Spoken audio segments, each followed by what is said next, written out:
परिचय। तुम क्या कर रही हो? देखो बहन, मैं इस पौधे को पानी दे रही हूँ। वास्तव में मैं कल पानी देना भूल गई थी। देखो, ये सूख गए हैं। हाँ, पौधे भी सजीव हैं और उन्हें भी जीवित रहने के लिए भोजन तथा जल की आवश्यकता होती है। लेकिन पौधे इन्हें कैसे प्राप्त करते हैं, क्योंकि उनमें हमारी तरह मुख नहीं होता है। वो मृदा से विभिन्न विधियों द्वारा पोषक तत्व तथा जल अवशोषित करते हैं। आओ जाने कि वो क्या हैं।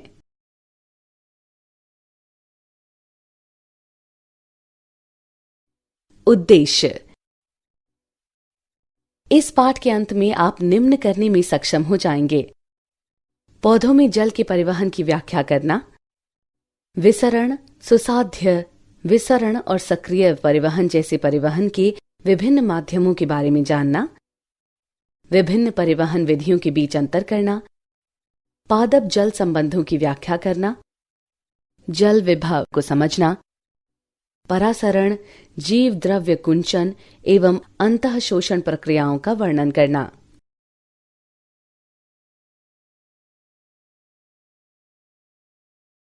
पौधों में जल का परिवहन। परिचय। मित्रों, जैसा कि हम जानते हैं कि पेड़ पौधों को जंतुओं की अपेक्षा कहीं अधिक दूरी तक अणुओं को ले जाने की आवश्यकता होती है। उनमें किसी भी प्रकार का परिसंचरण तंत्र भी नहीं होता है। जड़ों द्वारा ग्रहण किया गया जल पौधों के सभी भागों तक पहुंचता है, जो बढ़ते हुए तने के अग्र भाग तक जाता है। पत्तियों द्वारा संपन्न प्रकाश संश्लेषण या भोजन संश्लेषण के परिणाम स्वरूप उत्पन्न उत्पाद भी पौधों के सभी अंगों तक पहुंचते हैं और मृदा की गहराई में अंतः स्थापित जड़ों के शीर्ष तक जाते हैं। एक पुष्पीय पौधे में जिन पदार्थों का परिवहन होता है, उनमें जल, खनिज पोषक, कार्बनिक पोषक एवं पौधों की वृद्धि नियामक मुख्य हैं। कम दूरी तक पदार्थों की गति विसरण एवं साइटोप्लाज्मिक धारा द्वारा सक्रिय परिवहन की मदद से हो सकती है। लंबी दूरी के लिए परिवहन संवहनीय तंत्र या जाइलम तथा फ्लोएम द्वारा संपन्न होता है और इसे स्थानांतरण कहा जाता है। आपको ये जानकर आश्चर्य होगा कि मूलीय पादपों में जाइलम परिवहन पानी और खनिजों का आवश्यक रूप से एक दिशात्मक अर्थात मूल से तने तक होता है।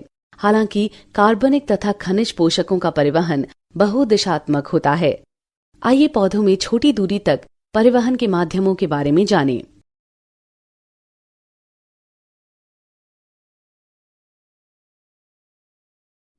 परिवहन के माध्यम। आइए विसरण से प्रारंभ करें। विसरण एक धीमी प्रक्रिया है और जीवित तंत्र पर निर्भर नहीं करती है। विसरण में अणु यादृच्छिक रूप से गति करते हैं। परिणाम स्वरूप पदार्थ उच्च सांद्रता से निम्न सांद्रता वाले क्षेत्र में जाते हैं। विसरण द्वारा गति निष्क्रिय होती है और कोशिका के एक भाग से दूसरे भाग तक या कोशिका से अन्य कोशिका तक या कम दूरी तक, या ऐसा कह सकते हैं कि पत्तियों के अंतर कोशिकीय स्थान से बाह्य पर्यावरण तक कुछ भी हो सकती है। इसमें ऊर्जा का व्यय नहीं होता है। पौधों के लिए विसरण अत्यंत ही महत्वपूर्ण है, क्योंकि पादप शरीर में गैसीय गति का यह अकेला माध्यम है। विसरण की दर, सांद्रता की प्रवणता, उन्हें अलग करने वाली झिल्ली की पारगम्यता, ताप तथा दाब से प्रभावित होती है।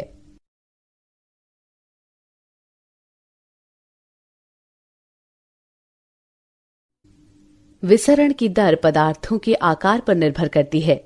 ये तो पहले से ही स्पष्ट है कि लघु पदार्थ तेज गति से विसरण करते हैं।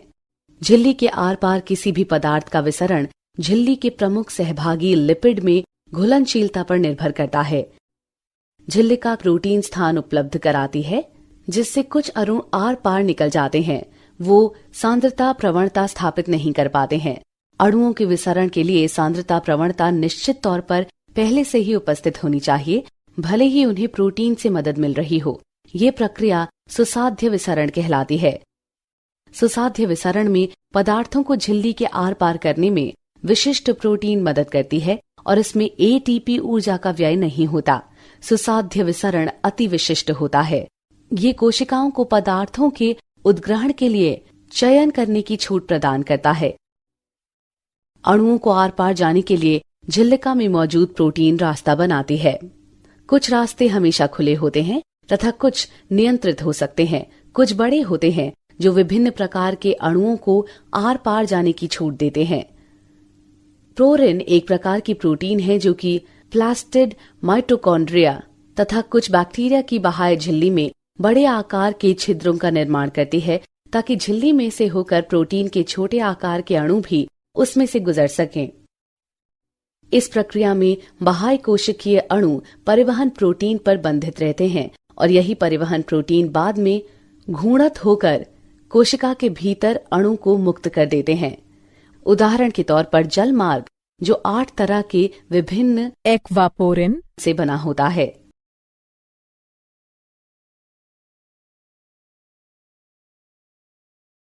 कुछ वाहक या परिवहन प्रोटीन विसरण की अनुमति तभी देते हैं जब 2 तरह के अणु एक साथ चलते हैं। सिम्पोर्ट में दोनों अणु एक ही दिशा में झिल्लिका को पार करते हैं। एंटीपोर्ट में वो उल्टी दिशा में चलते हैं।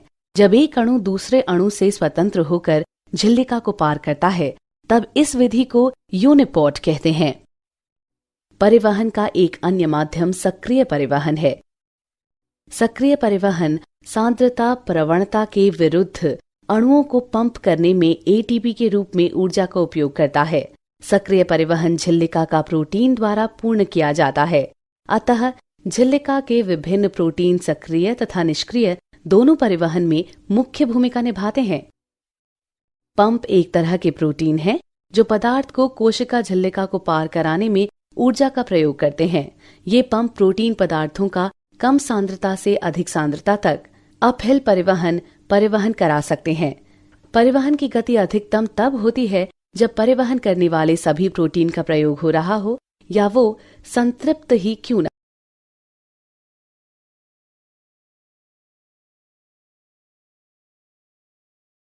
विभिन्न परिवहन विधियों की तुलना।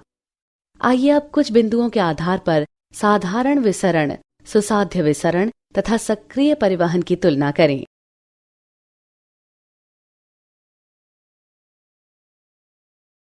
पादप जल संबंध। मित्रों, अब आइए अगले विषय अर्थात पादप जल संबंध की तरफ बढ़ें।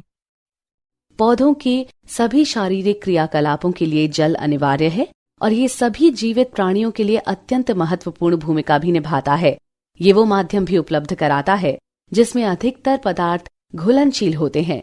कोशिकाओं का जीव द्रव्य कुछ और नहीं बल्कि जल है, जिसमें विभिन्न अणु घुले होते हैं और निलंबित रहते हैं। एक तरबूज में 92% जल होता है। ज्यादातर शाकीय पौधों में शुष्क पदार्थ इसके ताजे वजन का केवल लगभग 10 से 15% भाग होता है। हालांकि एक पौधे में जल का वितरण भिन्न भिन्न होता है। काष्ठ वाले भाग में अपेक्षाकृत थोड़ा कम जल होता है, जबकि नरम भाग में बहुत ज्यादा जल होता है। एक बीज सूखा सा दिख सकता है, परंतु उसमें पानी की कुछ मात्रा होती है, अन्यथा वो जीवित नहीं रहेगा और श्वसन भी नहीं करेगा। स्थलीय पौधे प्रतिदिन भारी मात्रा में पानी ग्रहण करते हैं, लेकिन इनका अधिकतर भाग पत्तियों से वाष्पीयकरण अर्थात वाष्पोत्सर्जन द्वारा हवा में उड़ जाता है। क्या आप जानते हैं कि मक्के का परिपक्व पौधा एक दिन में लगभग 3 लीटर पानी अवशोषित करता है, जबकि सरसों का पौधा लगभग 5 घंटे में अपने वजन के बराबर पानी अवशोषित करता है। पानी की इस उच्च मात्रा की मांग के कारण यह आश्चर्य नहीं होना चाहिए कि कृषि एवं प्राकृतिक पर्यावरण में पौधों की वृद्धि एवं उत्पादकता को सीमित करने वाला सीमाकारी कारक प्रायः जल ही होता है।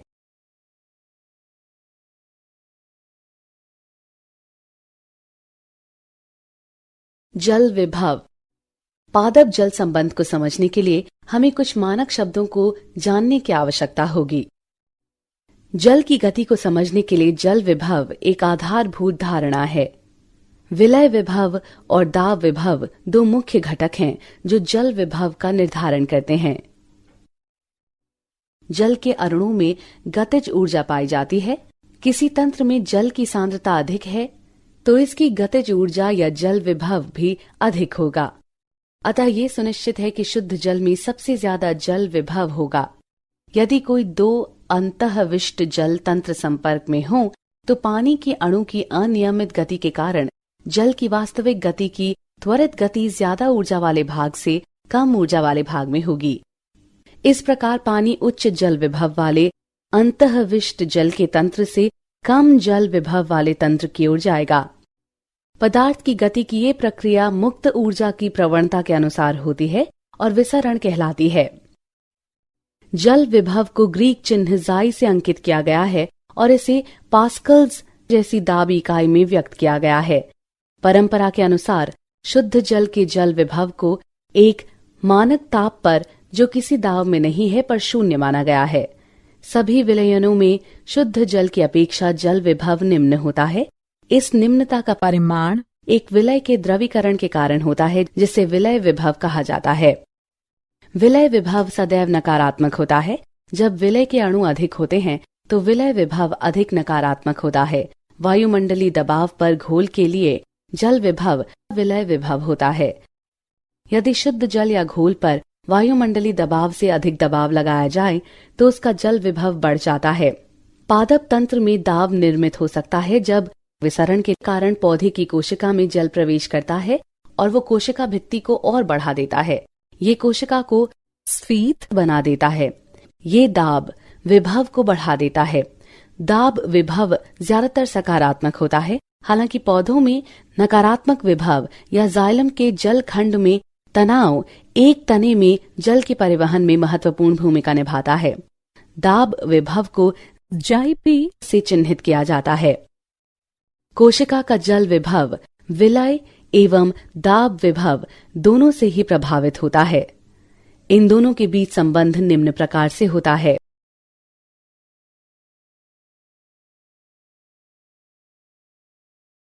परासरण। जैसा कि हम सभी जानते हैं कि पादप कोशिका एक कोशिका झिल्ली और एक कोशिका भित्ति से घिरी होती है। कोशिका भित्ति जल एवं विलयन में पदार्थों के लिए मुक्त रूप से परागम्य होती है, अतः ये गति के लिए बाधक नहीं होती है। पादप कोशिकाओं में कोशिका झिल्ली और रसधानी की झिल्ली टोनोप्लास्ट दोनों एक साथ कोशिका के भीतर या बाहर अणुओं की गति निर्धारित करने के लिए महत्वपूर्ण होते हैं। अब आइए परासरण के बारे में जानें। परासरण को विशेष रूप से एक विभेदक अर्ध या परागम्य झिल्लिका के आर पार जल के विसरण के लिए संदर्भित किया जाता है। परासरण स्वतः ही प्रेरित बल की अनुक्रिया से पैदा होता है। परासरण की दिशा एवं गति दाब प्रवणता एवं सांद्रता प्रवणता पर निर्भर करती है। जल अपने उच्च रासायनिक विभव या सांद्रता क्षेत्र से निम्न रासायनिक विभव क्षेत्र में तब तक संचारित होता है जब तक कि साम्यता पर न पहुंच जाए। हम एक प्रयोग की सहायता से इसे समझ सकते हैं।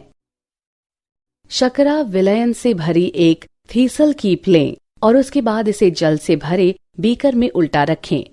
कीप के लिए गए जल में घुले शकरा के विलयन को एक अर्ध परागम्य झिल्ली या अंडे की झिल्ली द्वारा एक बीकर में शुद्ध जल से अलग करें तो क्या होगा? हम देखेंगे कि जल कीप में विलयन के स्तर में वृद्धि करने के लिए झिल्ली के पार विसरित होगा।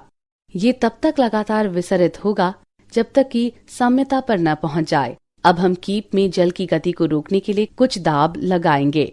जल को विसरित होने से रोकने के लिए आवश्यक ये दाब वास्तव में परासरण दाब है और ये विलय सांद्रता का कार्य है। विलय की सांद्रता अधिक होने पर जल को विसरित होने से रोकने के लिए अधिक दाब की भी आवश्यकता होगी। संख्यात्मक आधार पर परासरण दाब परासरण विभव के बराबर होता है, लेकिन इसका संकेत विपरीत होता है। परासरण दबाव में प्रयुक्त दाब सकारात्मक होता है जबकि परासरण विभव नकारात्मक होता है।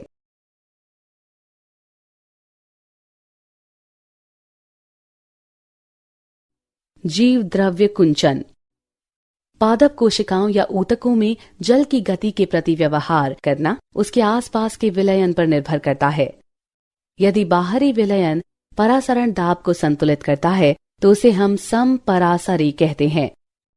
यदि बाहरी विलयन कोशिका द्रव्य से अधिक तनुकृत है तो ये अल्प परासरी होता है, और यदि बाहरी विलयन बहुत अधिक सांद्रता युक्त है तो ये अति परासरी होता है। कोशिकाएं अल्प परासरी विलयन में फूलती हैं और अति परासरी में सिकुड़ती हैं। जीव द्रव्य कुंचन तब होता है जब कोशिका से जल बाहर गति करता है तथा पादप कोशिका की कोशिका झिल्ली सिकुड़कर कोशिका भित्ति से अलग हो जाती है। ये तब होता है जब एक कोशिका या ऊतक को एक विलयन में रखा जाता है जो जीव द्रव्य के लिए अति परासरी होता है। सबसे पहले जीव द्रव्य से जल बाहर आता है, फिर रसधानी से। जब कोशिका से विसरण द्वारा जल निकलकर बाह्य कोशिका या कोशिका के बाहर द्रव्य में जाता है तो जीव द्रव्य कोशिका भित्ति से अलग हो जाता है। कोशिका जीव द्रव्य कुंचित कहलाती है। जल का परिवहन झिल्ली के आर पार उच्च जल विभव क्षेत्र अर्थात कोशिका से निम्न जल विभव क्षेत्र में कोशिका के बाहर होता है। जब कोशिका या ऊतक को समपरासरी विलयन में रखा जाता है तो जल का कुल प्रवाह अंदर या बाहर की ओर नहीं होता है। यदि बाह्य विलयन जीव द्रव्य के परासरी दाव को संतुलित रखता है तो इसे समपरासरी कहते हैं। कोशिका में जब जल अंदर और बाहर समान रूप से प्रवाहित होता है तो कोशिका समायावस्था में कही जाती है। तब कोशिका को ढीला फ्लैसिड कहा जाता है। जीव द्रव्य कुंचन की प्रक्रिया प्रायः परिवर्ती होती है। जब कोशिकाओं को अल्प परासरी विलयन या उच्च जल विभव या जीव द्रव्य की तुलना में तनुकृत में रखा जाता है तो कोशिका में जल विसर्जित होता है और जीव द्रव्य भित्ति के विरुद्ध दबाव बनाने का कारण बनता है, जिसे स्फीति दाब कहा जाता है। जल के प्रवेश करने के कारण जीव द्रव्य द्वारा प्रकट किए गए कठोर भित्ति के विपरीत दाब को दाब विभव जाइपी कहते हैं। कोशिका भित्ति की दृढ़ता के कारण कोशिका फटती नहीं है। ये स्फीति दाब अंततः कोशिकाओं के विस्तार एवं फैलाव के लिए उत्तरदायी होता है।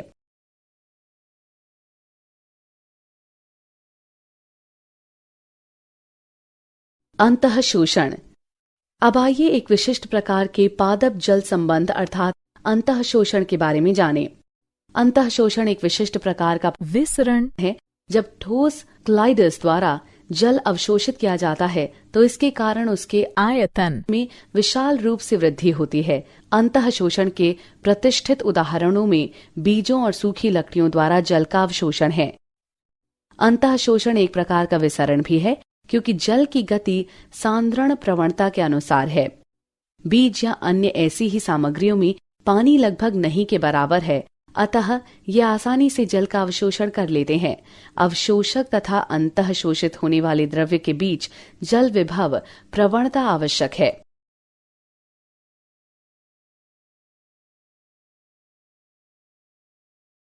सारांश। आइए हमने जो कुछ सीखा है उसे संक्षेप में दोहराएं। कम दूरी तक पदार्थों की गति विसरण एवं साइटोप्लाज्मिक धारा द्वारा सक्रिय परिवहन की मदद से हो सकता है।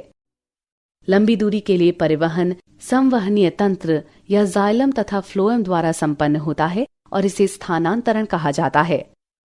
मूलीय पादपों में जाइलम परिवहन पानी और खनिजों का आवश्यक रूप से एक दिशात्मक अर्थात मूल से तने तक होता है, हालांकि कार्बनिक तथा खनिज पोषकों का परिवहन बहुदिशात्मक होता है।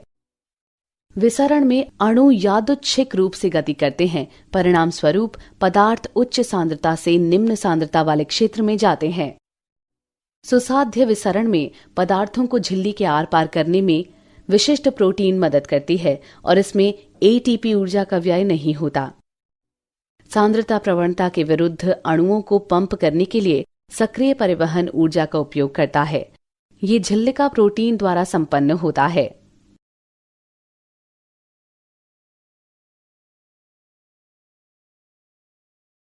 जल विभव को ग्रीक चिन्ह जाई से चिन्हित किया गया है और इसे पास्कल्स जैसी दाब इकाई में व्यक्त किया गया है।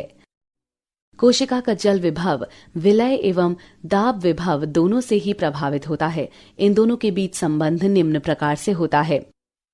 अर्ध परागम्य झिल्ली के पार जल का विसरण परासरण कहलाता है। परासरण की दिशा एवं गति दाब प्रवणता एवं सांद्रता प्रवणता पर निर्भर करती है। यदि बाहरी विलयन परासरण दाब को संतुलित करता है तो उसे हम समपरासरी कहते हैं। यदि बाहरी विलयन कोशिका द्रव्य से अधिक तनुकृत है तो ये अल्प परासरी होता है और यदि बाहरी विलयन बहुत अधिक सांद्रता युक्त है तो ये अति परासरी होता है। कोशिकाएं अल्प परासरी विलयन में फूलती हैं और अति परासरी में सिकुड़ती हैं।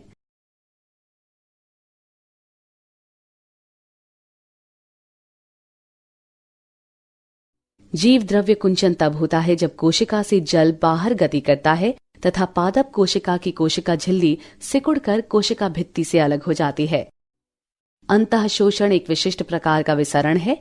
जब ठोस कोलाइडस द्वारा जल अवशोषित किया जाता है तो इसके कारण उसके आयतन में विशाल रूप से वृद्धि होती है।